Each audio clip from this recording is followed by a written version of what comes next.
premeditated murder. A man who hates his fellow and ambushes him and rises up against him and strikes him mortally and he dies, he shall die. The city of refuge will not help him. We take him out, we judge him, and we put him to death. Now, verse 14, the law about not stealing land. You shall not move a boundary of your fellow. In addition to stealing movable property, we're also not allowed to steal land. Which means when you build a fence, you have to build it exactly on the property line, or if you want, you can move it to your side, but you cannot move it to his side. Now, we already spoke about a single witness, and verse 15 reiterates it again. A single witness shall not stand up against any man for any iniquity or for any error. Now, verse 16, we speak about a special case of false witnesses called Eidim Zomemim, conspiring witnesses. If a false witness stands against a man to speak up falsely against him, the judges shall inquire thoroughly, and behold, the testimony was false. How do we know it was false? Because two other witnesses came and said, how is it possible that you are testifying that you saw him doing this in such and such place and such time? At that time, you were not there. You were with us in a different place, far away. You were in this different city. And therefore, you couldn't have been there where you claim you were. And note that they're not saying that your testimony is false, that it didn't happen, because then it would just be argument between two sets of witnesses. But rather, they're claiming that the event couldn't have happened, what you are claiming, because you were in a different location at that time. So, verse 19 says, you shall do to him as he conspired to do to his fellow.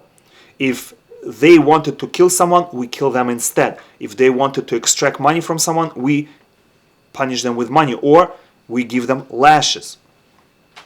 Now, chapter 20, when the Jewish people go to war. When you go out to battle, the Kohen shall approach and speak to the people. First, the Kohen who is anointed for battle, he speaks to Jewish people and reassures them, inspires them, tells them not to be afraid. And then the officers speak to the people and tell that those soldiers who are exempt from battle can leave. And they are someone who built a new house and did not live in it yet, or someone who built a house and started living in it, but didn't live in it for a year. You have a year to live and enjoy your new house. Let him go and return to his house. And second exemption is someone who planted a vineyard, but did not redeem it, did not enjoy its fruits yet. Go and return to his house. And the third exception is a man who betrothed a woman, got engaged to a woman, but did not marry her, or got married, but the first year didn't pass yet. He is free from the army for the first year. And then they would say, who is the man who is fearful or faint-hearted? Let him go and return. Anyone who is afraid, and many people are afraid of war, it's better not to have them on the battlefront. Another law for war, verse 10, when you draw near to a city to wage war against it, you shall call out to it for peace. Before starting a war, and this is something the Jewish people always did against all our enemies, we first offer them peace.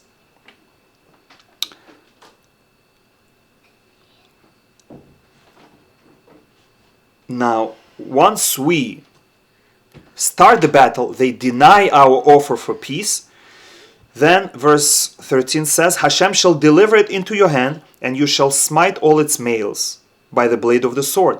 Only the women and small children and the animals and other things in the city may you plunder for yourselves.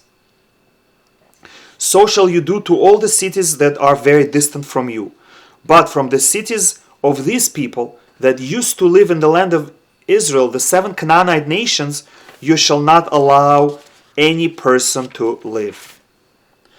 Another law of war in verse 19. When you besiege a city to wage a war against it, do not destroy its fruit trees, for from it you will eat.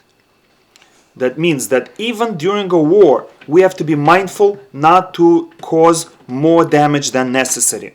And if we need wood to build a ramp or wood to burn, and we have a regular tree or fruit tree, we should rather cut regular tree. And from here we learn that certainly in times of peace, we're not allowed to destroy fruit trees. Now, chapter 21, an unsolved murder. If a corpse will be found in the land of Israel, and it was not known who smote him, then it shall be that the city nearest to the corpse, the elders of that city shall take a female cow which did not yet do any work, it didn't give birth yet, did not pull a yoke, and the elders should bring this cow to a harsh valley. The valley also cannot be worked, nothing can be planted there. And they shall axe the back of the female cow, the neck in the valley.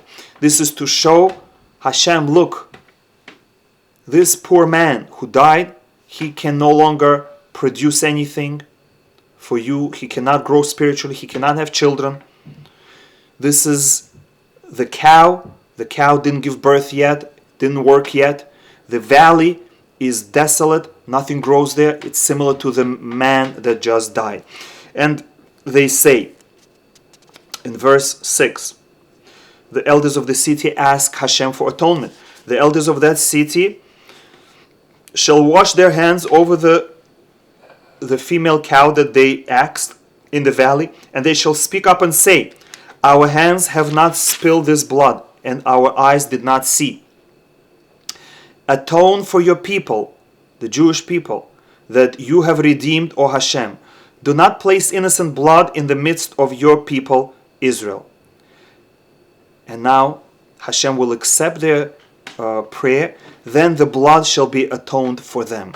And of course, if they find the murderer later, they have to put him to death. But you shall remove the innocent blood from your midst when you do what is upright in the eyes of Hashem. This concludes Parshat Shoftim. Thank you for joining us. Shabbat Shalom Umevorach.